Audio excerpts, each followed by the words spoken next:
All right. Good evening, everybody. It is 7 p.m. in NYC. I'm Sam Kimball from Crush Wine Experiences. And thank you so much for joining us on virtual day trip to wine country presented by the New York Wine and Grape Foundation. We are here for a New York wine guide for Valentine's Day.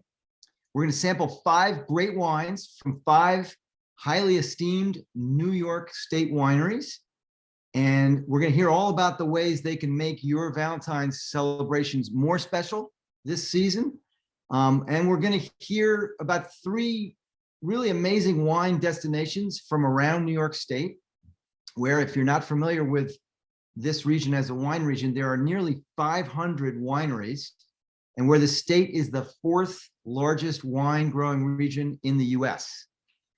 So our theme is Valentine's Day.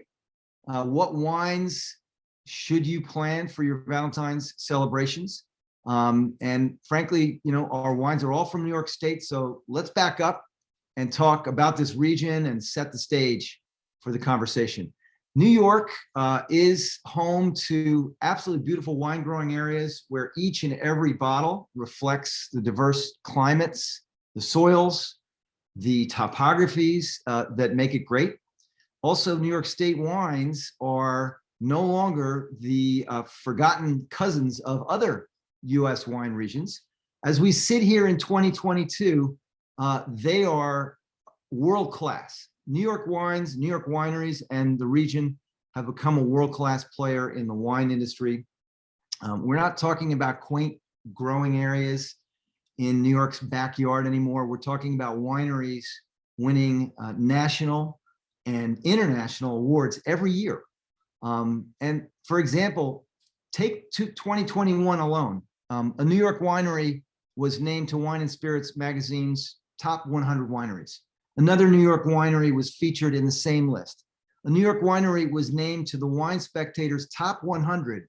That's in the world, top 100 in the world. New York wineries are recognized in all kinds of awards, lineups, and different publications in our industry. I could go on and on. There's plenty more, but the bottom line is that New York wines are on a world stage now and grabbing the spotlight. So tonight we're going to meet key team members and the winemakers at 5 wineries that are contributing to this great emergence of New York wines into the world-class realm. And we have a saying in the wine business, the quality is in the bottle. And tonight's 5 selections are terrific examples of the quality being in the bottle. So I want to welcome everybody and thank you for joining us. Welcome one, welcome all. Please ask us any questions or make any comments in the chat in Zoom as we go. We'll answer those on the fly during the session. We want you to interrupt us. We want to hear from you. We want to get those questions. Also, if you would hit the chat right now, and I see people already doing that, and tell us where in the world you are tuning in from.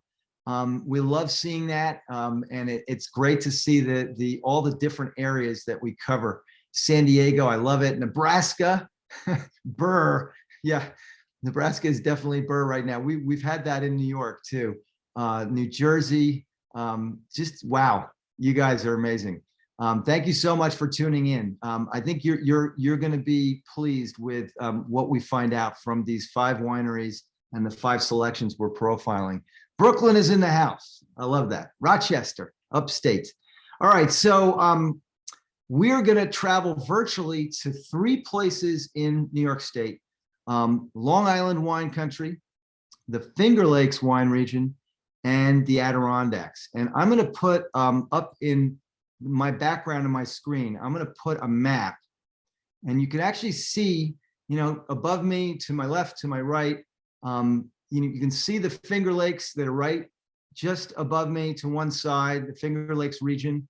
Way up at the top, you can see the Adirondacks, and all the way down at the opposite corner, 100 miles out into the Atlantic Ocean, you see the Long Island wine region. Totally diverse, amazing places, very different terroir, different characteristics of wines, and just such a rich tableau of winemaking that happens in this state. Um, so we are going to be talking about all these different things. We're going to talk about the regions. We're going to talk about the wines. We're going to talk about foods that go with these wines. And we're going to see some really interesting imagery too that paint that picture even more three-dimensionally of New York State and the region. So without further ado, I am so excited to introduce our guests. We have with us Shelby Hearn, the general manager at Suru Wines. We have Ben Stamp, who's the winemaker at Lakewood Vineyards. Sasha Party, who's the owner and founder at Adirondack Winery. Stephen Taylor, member of the founding family at Bully Hill Vineyards up in the Finger Lakes. And Alex Jankowski, the marketing manager at Wagner Vineyards, also up in the Finger Lakes. Welcome, you guys. It is so great having you here. We're really going to learn so much about your wineries and your wines and these selections. Sasha, I want to start with you. What wine and food combinations are you guys at Adirondack Winery thinking about and planning on for Valentine's Day? Yeah, great. So the wine that I'm featuring tonight is our Stargazer, which is a Lemberger. I'm trying to hold this close to my body here.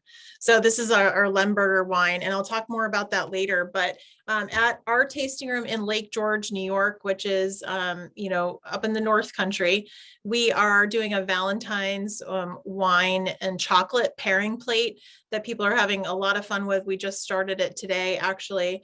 And we have some Cabernet Sauvignon infused truffles that we've had made with our wine, berry breeze truffles, semi-sweet Riesling truffles, so lots of unique chocolates and definitely some locally made items. That's one of our specialties. We have a champagne cheddar, a chocolate cherry chev, and some vine-dried raisins that are dipped in dark chocolate. So I know your mouths are watering hearing about that. We have suggestions for 7 different wines to pair with each of the items on the plate. And then for those of you that can't attend our wine tastings at our tasting room, we have our Valentine's date night kit, which is available on our website.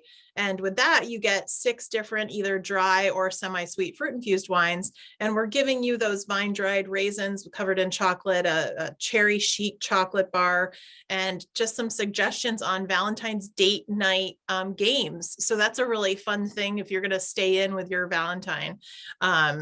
Yeah, so that's what we've got at Adirondack Winery for Valentine's. That is so cool. Well, we've already got some questions about the winery. We're going to tackle those momentarily when we dig deeper into the Lemberger Stargazer that you mentioned. But how about you, Ben, at Lakewood? What's the agenda there, holiday, in terms of the Valentine's holiday, food and wine wise? Well, we actually just wrapped up here on Seneca Lake with the Chocolate and Wine Weekend, which is one of several of our famous wine trail events here as part of the Seneca Lake Wine Trail. So we saw about 600 people coming from all over the areas, coming here, and they enjoyed a wine and food pairing at each of the wineries. And the wine that we actually paired this week was the Bubbly Candeo, which you guys are going to taste, and we'll talk about a little bit more here in a minute. But wine, maybe this is not an appropriate opinion to have during a Valentine's segment, but I think wine is a really tough thing to pair with chocolate in many circumstances, because it pretty much precludes everything except for the sweetest, richest wines. And maybe if you're just starting off your meal, that's not what you're going for. So we devised a recipe using cocoa nibs and made this cocoa nib pesto, which was really tasty as an appetizer. We paired it with our Bubbly Candeo, and the crowd loved it. So think a little outside the box sometimes, and you can have a lot more fun with it. No, that is great. Have you ever done anything with cocoa nibs and infusing the wine into the chocolate and then serving that chocolate in the tasting room? We haven't, but it sounds, we do have some leftover cocoa nibs, so there might be some experimentation going on here soon. That does sound like fun. Excellent, excellent. All right. So, and Stephen, is there a quintessential Bully Hill Vineyards selection for Valentine's? Well, to kind of to go on what Ben said, it is very hard to pair with chocolate. One of the quintessential pairings just in general in the wine world is dark chocolate and port, something very sweet that has, intense tannins. It's going to sound crazy, but I actually think our Sweet Walter Red, which is a Concord-based sweet wine, is comparable to a lighter alcohol port. So if you were going to pair that, that would work fantastic with a lighter chocolate, or even like a milk chocolate, like a Cab Franc would be. The rule of thumb really is if you don't have enough tannins in your red, then what's going to end up happening is that's going to really come out as a astringent taste when you have that dark chocolate. So explain for our audience, when you talk about tannins, tell us a little bit about what that means, what you're referring to. Yeah, tannin is the component of wine when you taste it that kind of gives you that cotton ball feeling in your mouth. You normally get that with a red wine. Usually that's, when you ferment with the skins on, that comes from skins, seeds. Now some reds, you're going to have a little bit less tannin extraction, especially in the Finger Lakes. That's very important because as we talk about Cab Franc, some years the tannins are nice and ripe and some less so. Yep. I like to liken also the tannins in that drying sensation to, if you put a black English breakfast tea bag in your cup in the morning and the phone rings and you forget about it and you come back 20 minutes later, that tea is really bitter and dry. Yeah. It's a lot of tannins. Excellent. All right. So let's talk terroir a little bit, because we have such different geographies and climates in these regions. Shelby, tell us a little bit about the Long Island wine country. It's a maritime climate. What makes it so great for growing grapes? Sure. So we're a cool maritime climate on the North Fork, and we have a number of components that I think make us a really interesting and unique growing region.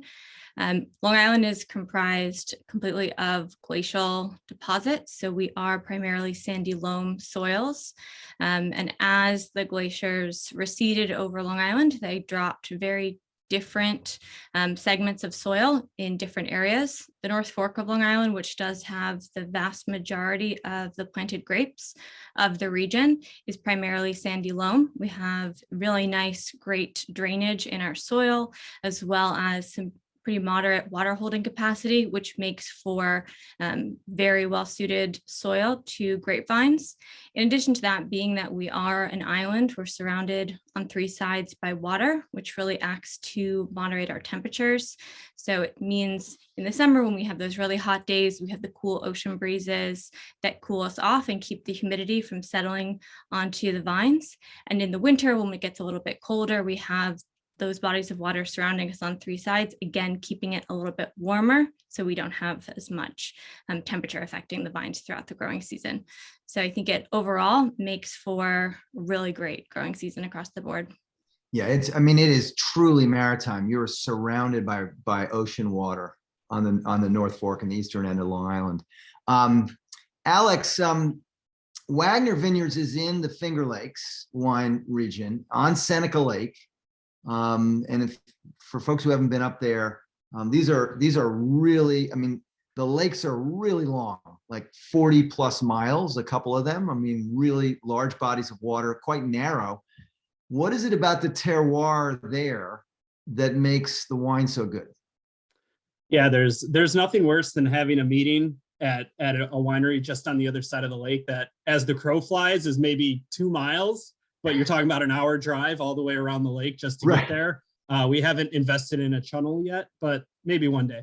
But when talking about the terroir, it's actually not too dissimilar from what Shelby was discussing when you talk about glacial deposits, loamy soils, which in wetter years can lead to really high vigor on the vines. So a lot of canopy management is something we're thinking about a lot.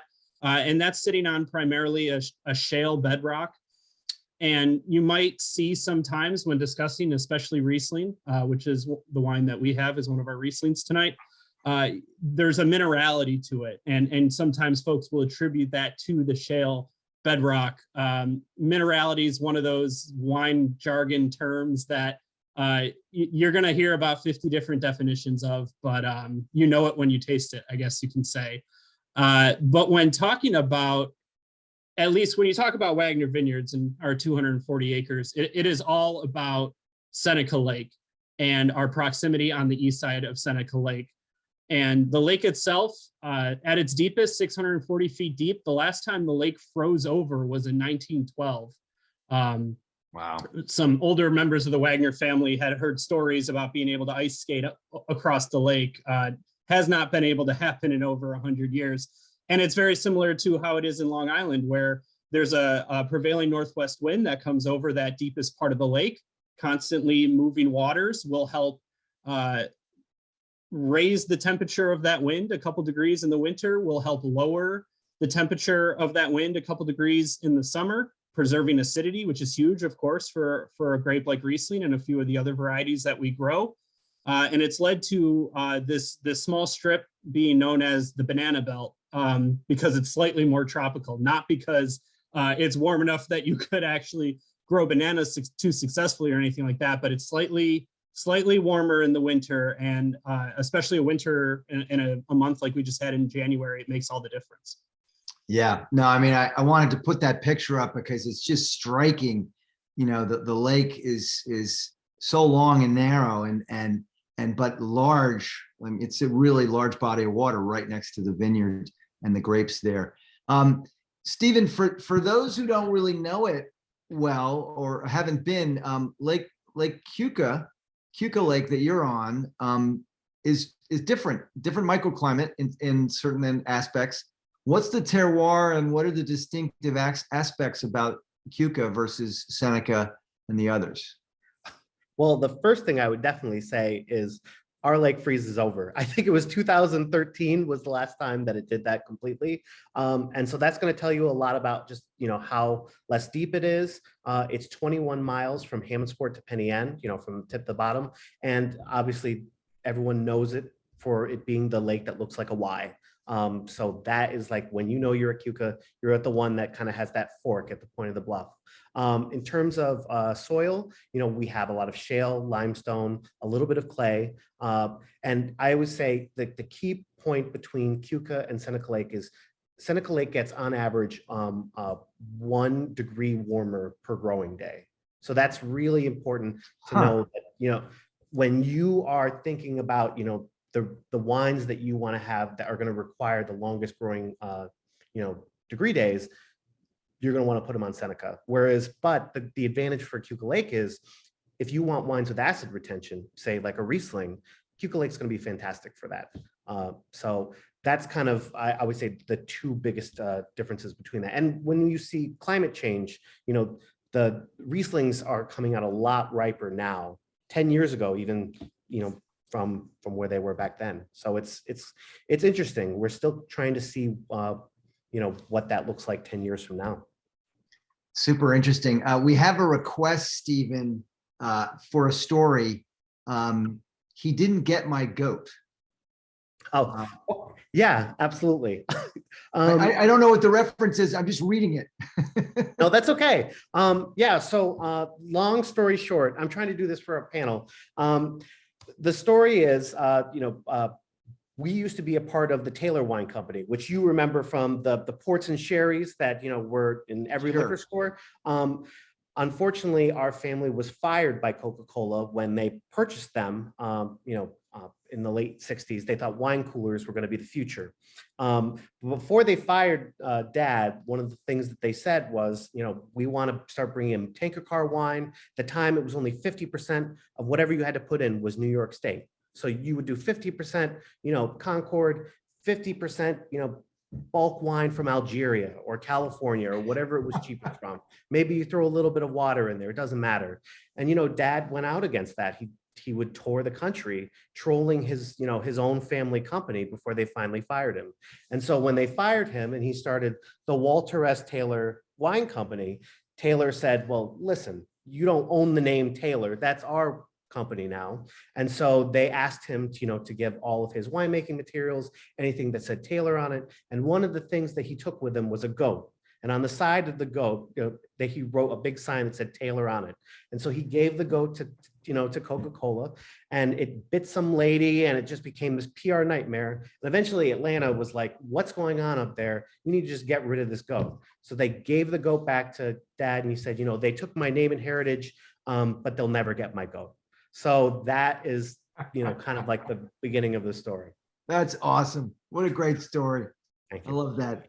That perfectly encapsulates the spirit of the Finger Lakes right there.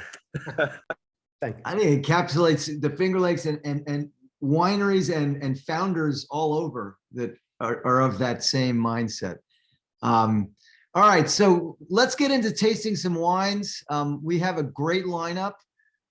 Shelby, we're going to start with you. You are profiling your 2019 Suru Wines Sauvignon Blanc. Let's talk about a little bit about the winery first. Give us a little background on what your position and kind of strategy and point of difference as a winery has been, and then let's get into this wine. Sure. So Suru is a family-owned and operated winery. We were started in 2008 by my mother, whose name is Susan, and then my father is our winemaker. His name is Russell, and our last name is Hearn. So it's Susan, Russell, Hearn, all smushed together, and you get Suru. And Suru was really started as a passion project between my parents. My father's been a winemaker on the East End for a little over 30 years and has worked quite extensively across New York State for a number of wineries in the Finger Lakes on the North Fork, as well as across the US in Massachusetts, Virginia, and California, and in his home country of Australia, as well as New Zealand and France. So we come with a very kind of diverse global winemaking background, and we're trying to really instill that global perspective as well as our deep-rooted love for the North Fork and New York wine into every bottle that we make. So we're making a very small selection of wines that made from the varietals that we are most passionate about. So across the board, doing all very crisp, bright, dry, stainless steel fermented whites and all medium-bodied soft henna reds. And very fruit forward. Absolutely. And I think, you know, particularly the Sauvignon Blanc that we're featuring really does a really nice job of showcasing that. My parents met originally in New Zealand and fell in love kind of over New Zealand Sauvignon Blanc. So while this is not a New Zealand style Sauvignon Blanc, this is about 1.5% residual sugar. So it's right there in the semi-dry range. I think most people think that it's maybe just a touch drier than it is because the carbonation and the effervescence makes it seem a little bit drier, makes it taste a little bit drier, but it definitely opens it up to a lot of different food pairings. One of our favorite pairings with this wine is a recipe that my sister came up with. It's a delicious cold pasta salad made with rotini, avocado, bacon, and lemon zest, and it's just really fresh and delicious. And that's one that we often do, even sometimes as a gluten-free recipe for her husband, who is a celiac. So it can be made in a lot of different ways. Yeah, that sounds delicious. Talk a little bit about the grape. I mean, is it 100% Cayuga? This is 100% Cayuga, and I've had wine professionals debate me on that before, as if I wasn't the one to make it. I promise it is. It's 100% free run. And if you do a nice cold fermentation with Cayuga, in addition to the typical kind of floral and Granny Smith apple characters that you usually get from Cayuga, we also get some nice tropical fruit character and a little bit of a honeysuckle note. And a little bit of extra time on the lees gives a nice kind of creamy texture to this wine, which definitely plays well with the carbonation when this hits your palate. So it's one of those wines that we love it on a daily basis as just kind of your before dinner wine. If you're cooking something and you want something to take the edge off, it's fun for that. We say this wine is to dinner what foreplay is to, well, you get the idea. But it's a fun wine for getting your evening going, and it's just really easy to sip and pair with any appetizer that you're rolling out. So now we have folks who are tuned in from all over, West Coast, Midwest. Cayuga is a native grape. Well, Cayuga is actually it's an interspecific hybrid that was developed at Cornell University specifically for our cool climate here. It's a large green grape with a thick skin, and it has a nice kind of floral and apple flavor when you pick it. We pick it a little bit early because we like the acidity in this wine to really pop. It helps keep the freshness in the bottle. In addition to that, we only split the skins and take the juice that falls out naturally. So by not actually squeezing these grapes in our press, we don't extract any of the bitter phenolics. And that's one of the reasons that this wine is so crisp and clean and smooth on the palate. And it's definitely one of the things that has catapulted this in our in our lineup to being one of our favorite wines. So. Yeah, no, it's super interesting in the development of this, and it's such a success story for the winery. I want to show everybody just really quickly one vantage point of your place there on Seneca Lake, because it's really dramatic, and you see what Alex was talking about, you know, and chime in here, Ben, but this this body of water, left to right, as we look at this picture, is what, about 40 miles from one end to the other? Yeah, that's right. So, and you can see our lower vineyards there are pretty close to the lake. Wagner Vineyards, which Alex was showing you some pictures of earlier, is kind of would be just off to the top left corner of your screen there if you were to look at it. So he's right across the lake from us. But like we said earlier, in the Finger Lakes, just because you're close as the crow flies doesn't mean that we get to see each other very often, because it can be quite a trip around the lake. But it's a long lake. It's between 1.25 and a little over 2 miles wide at the widest point. So it holds a lot of heat, and you know, you can see some pretty dramatic pictures as well sometimes in the winter, when the coldest nights bring out the steam, and the lake there's a good picture that actually was taken during the fall. You can see the colors of the leaves during a particularly cold morning. You'll have steam actually coming off the lake, and that's what provides the microclimate for us to grow premium wine grapes here in the Finger Lakes, because that steam will help to warm the lake shores, extending our growing season in the fall, protecting against the coldest of the winter temperatures in the winter. And when it gets colder in the spring, it'll actually delay the bud break on our vines until after the last spring frost has occurred, allowing us to grow grapes that might try to bloom a little bit early. And so by keeping it a little cooler in the spring, it moderates our season, kind of much to the same way the Atlantic Ocean does to all the vineyards out on the North Fork of Long Island. So this is a picture of our harvester moving through some of our reds there, and you can see the lake in the background. So our tasting room is literally, you know, about 100 feet from where this picture was taken, and it's right in the midst of our vineyards overlooking Seneca Lake, and we're open 361 days a year. So if you're ever planning a trip up to the Finger Lakes, please stop in and see us. We'd love to have you. Quick question before we move on to the third wine. If you wanted to go see Alex, how long a ride is that if you weren't taking a boat across that 1 mile of water? Well, if Alex is going to come pick me up in a boat, I'm always down for a boat ride, but it's probably about 30 minutes around. As the crow flies, maybe 8 miles, maybe 7. Yeah. But yeah, I mean, luckily our roads are pretty good, but they don't go across the lake. They only go around. It's about, and luckily for me, I live in Watkins Glen. So I'm actually, like, when I'm home, which I am now, I'm like 5 minutes from Lakewood. So yeah, the bubbly Candejo's on the boat with me quite a bit in the summer. Cheers. And thanks for mentioning that. We're doing the Candejo in cans as well. Awesome. You know, so that it can go anywhere your romantic endeavors take you. And we've started doing it at the request of restaurants during COVID, who were able to sell their wine to go, but didn't break into entire bottles of bubbly. We started doing it in these 187 milliliters. So this is an airline size bottle. It's a quarter of a bottle. We call them poppers here amongst the staff, but they're a lot of fun. They're easy, and you can stick a few of those in your fridge for when you're just having one. So we're messing around with some different formats to keep it as convenient as we can for everybody. No, that's great. Well, thank you, Ben. All right, let's go north to the Adirondacks. And to Sasha, you're going to profile your Adirondack winery Stargazer, which is Lemberger is the grape. Yes, that's correct. Yeah, so I wanted to get you guys in the mood a little bit with the background here.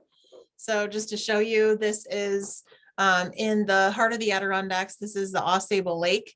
And this is a photo that was taken by Alex Kelly that we use on the label of, get in front of this here, of our Stargazer wine. And we called it Stargazer partially too, because nobody really, knows Lemberger that well, also known as Blaufränkisch. I mean, if you guys have never tried it, I would recommend that you give it a try. He put the screen up there for a minute, but you can buy Stargazer at adkwinery.com/Stargazer. I'm curious how many people are really familiar with this grape. Well, Scott, yeah, you it's one of your favorites. So you have expanded not only yours but our palates.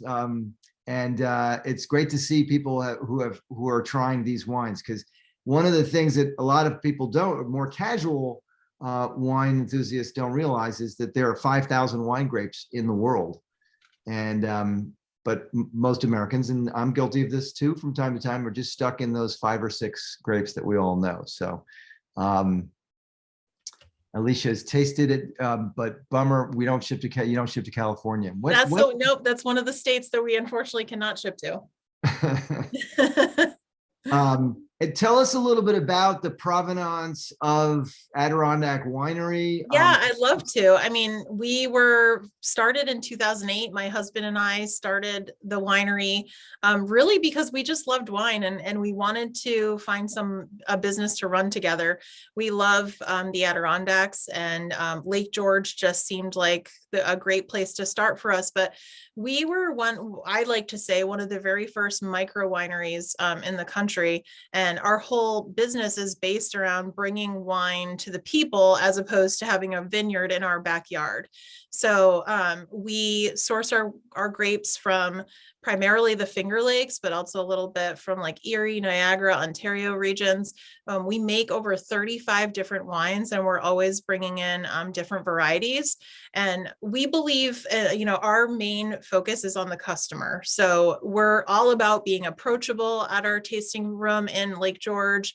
And we tailor the wine tasting experience exactly to every customer. Nobody has, an insufficient palate. Like, everybody's taste is important. And we are, our goal is to find the right wine for them. So we really make a variety from semi-sweet semi-sweet whites and reds to, the traditional dry whites and reds. And we throw in some really unique ones there. Like, we have a lavender infused white wine. We do a apple pie infused wine. So those are some fun ones that we do. And then the only other thing I would want to say is that we are actually under construction right now on a brand new $2.6 million facility in Queensbury, where we're located right off of exit 18 off of 87.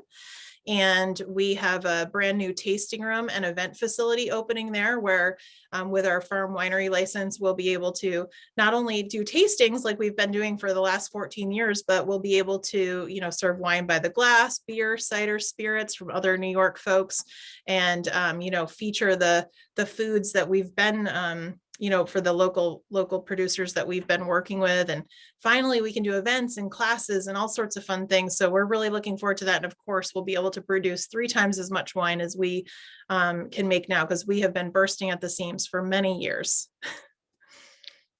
Well, congratulations to you. You were at the vanguard of the micro winery movement. And it's so heartening to see, the success you've had and the expansion, and the focus on hospitality, which is such a key these days in our industry. We're no longer just about, putting some wine in bottles, but also really, extending hospitality to the wine consuming public. Yeah, I mean, we really believe that, we are here to turn wine learners into wine lovers. And it's about the customer. Absolutely. We have a couple of notes. I can't wait to see the finished building. And Bolton County location closed, but excited to visit the new location. So yep. All good. Oh, thank you, Sasha. Really exciting developments. Thank you for having us. Congratulations. So let's move on to Bully Hill Vineyards and Cabernet Franc is the wine. And Stephen, I always like to remind people that the unofficial red wine grape of the state of New York is Cabernet Franc. It also happens to be one of the 6 noble grapes, the original French portfolio of grapes from France and coming over. Tell us a little bit about this wine. I think it's rather special. And it really is a great wine for food pairing as well. Yeah, I wanted to go back to Scott's question about the climate difference between lake and ocean environments, because I think that's very important, and that is part of the reason why Cab Franc is here today in the Finger Lakes. We are cool continental, so that means that we have like a warmer summer and we have extremely cold winters. So we need grapes, that both from native to hybrids to vinifera that can kind of withstand that cold. Now, why Cab Franc compared to Kavsov, which is the more famous child grape of Cab Franc? Well, that's because it buds a little bit earlier than Kavsov, but also ripens a little bit earlier. And that's really important for this region. Also, when it comes in a little bit lighter, it tends to have a little bit more red fruit characteristics, and it tends to show its vintage variation. So, I always use the Loire Valley is like the perfect expression of Cab Franc in the old world. In a nice ripe year, you're going to get more of those black notes. In black fruit notes like black plum, blackberry. In the cooler years, you get more of that cranberry, raspberry, red cherry notes. So 2018 was a very cool, very wet year. So when you taste this wine, what you're getting is cranberry, raspberry. You get clove and vanilla from the oak. Let's answer a couple of questions. Loving the wine label. So thank you. Kudos. I think Stephen, not Stephen Taylor, but Stephen who's watching had a question. Stephen, just put it in the chat if you would. Tell us a little bit about, Stephen, the strategy, the positioning. How did your family sort of point the compass, if you will, at Bully Hill? What types of wines did you set out to make? How is that mission continued? How has it evolved? What's your approach to winemaking? Yeah, it really comes back down to, where are we in the world? We're in the Finger Lakes. What is the Finger Lakes? It's a vintage variation. And that means that, some years grapes aren't going to be as great as others. That's why it's very important to have, a basket of currencies, a bunch of different varietals that you can focus on and kind of take people through that journey to show what the Finger Lakes is about. It's not just Cab Franc and Riesling. It's Concord, it's Catawba, it's Niagara. But it's also Cayuga, it's St. Croix. It's a lot of those new world hybrids that are much more cold resistant that we're seeing more of in the Finger Lakes. And we carry all of those. For us, we do have distribution in close to 30 states. Sometimes we are, the first impression for the Finger Lakes for a lot of consumers. So we try to be as hospitable and as entertaining, but also as educational as possible to kind of give people an example of all the different kinds of wines that we're making. Because what sets us apart from, say, Burgundy, which is only doing, 2 different varietals in Aligoté. I'm a pasta guy. I'm a Mediterranean sort of menu person. So I like this with a pink sauce. It's a little lighter. This is being a medium-bodied and complex red and not too tannic. I think there's some really nice sort of in the middle of the weight spectrum in terms of Italian dishes that go with this. Is there a big push from the New York Wine Association or associations of New York wineries to get rid of the state shipping bans? That's a question from Scott. I can jump in there for just a sec if you want. It's been a generational battle, really, that has taken, it took a long time, first off, to allow the states to decide for themselves. And now each state is going one-to-one to create their own arrangements. And some of the states are just the documentation or licensing fees that they charge don't make it really feasible to get you can tell that there were some of the big players in the room when the legislation was written in those states, but it's something that we fight with on a constant basis and just chipping away at it a little bit at a time. Is that a pretty good Does everybody else feel like that's a pretty good characterization? Yeah, and I would add too, Been not going on for a even, long time. yeah, not even the cost of the license, but sometimes you're limited only, you know, up to 2 cases a year to a single household in that state. And then, you know, they're limiting you that way where it still just can't be cost effective. So yeah, it's a state by state battle. The interesting thing is that it's sometimes pitched as a way to protect their homegrown wine industry, but it usually only comes from states that have no wine Right. production, which is kind of strange, but like Utah. so I'm calling shenanigans on that. But I won't get on the soapbox about it. I think the word is malarkey. All right. Well, that was great. Thank you, Stephen. Alex, we're going to move to you and Wagner Vineyards. The unofficial white wine grape of the state of New York is Riesling. And so you've got this Wagner Vineyards 2020 Riesling Select. This is a slightly sweeter selection that's a perfect complement to the end of a Valentine's Day celebration meal. Tell us a little bit about this wine and how you guys approached it and what are its characteristics. Sure, yeah, and I would be remiss as just a general lover of New York wines if I didn't say this is the longest in a virtual tasting on New York wines we've gone without talking about Riesling, and I think that's awesome because I love to see so many different varieties talked about. Don't get me wrong, as I'm going to wax poetic for the next 5 minutes about Riesling, I do love it and I love its versatility. And, you know, we certainly at Wagner owe so much to this grape. But I do think that, you know, it speaks volumes, just these other varieties and how well that they can stand as well and really help define the region and the state in total. So Wagner Vineyards, I'll back up slightly. I'll give you the elevator speech on the history of Wagner Vineyards. The family has been growing grapes in this region for over 100 years. For a long time, growing it for the Taylor Wine Company, growing grapes for the Taylor Wine Company, back when it was cool, back when it was awesome.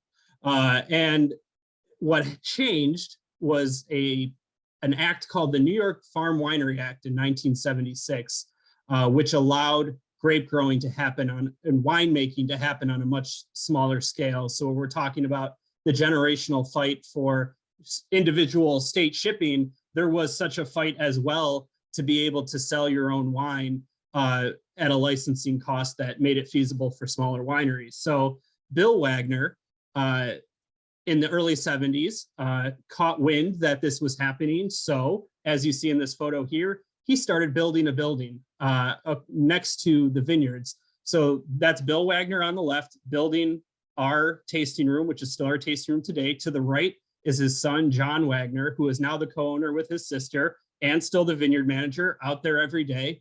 And I just love this photo because they built the building themselves. Wagner's philosophy has always been about controlling the process and not from some, you know, need for power, but just some, you know, the pride that comes with every single task when it comes to growing grapes and making wine. So they would farm their vineyards during the day. They would build the building at night. It took 3 years till we were able to open our doors in 1979. And just prior to that, in 1977 was when we planted our first Riesling, 8 acres of Riesling.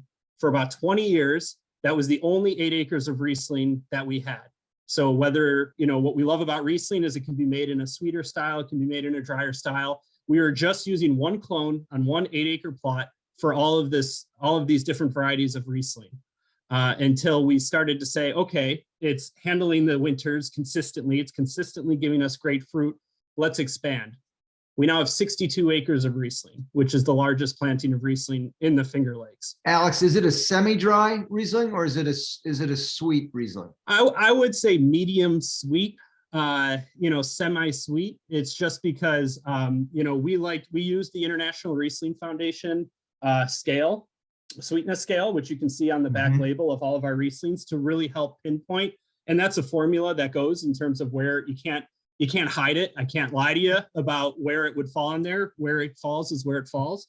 And so we do make a semi-dry as well, which is more in the 1.5% to 2%. This is more in the 3.5 percent residual sugar. All the different New York State wines are, the different varietals, the different styles.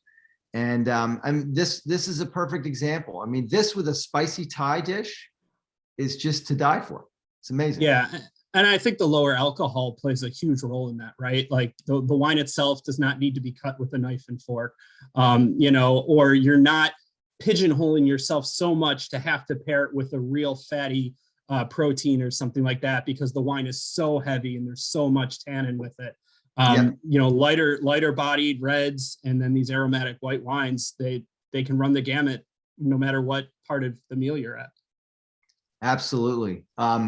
Well, we all need to get up and see you in the Finger Lakes, Alex, and cross the lake over to Lakewood and make our way over to Cayuga as well. It's a magical region. For folks who are thinking about visiting New York, who are not based here, it's definitely a stop on your journey.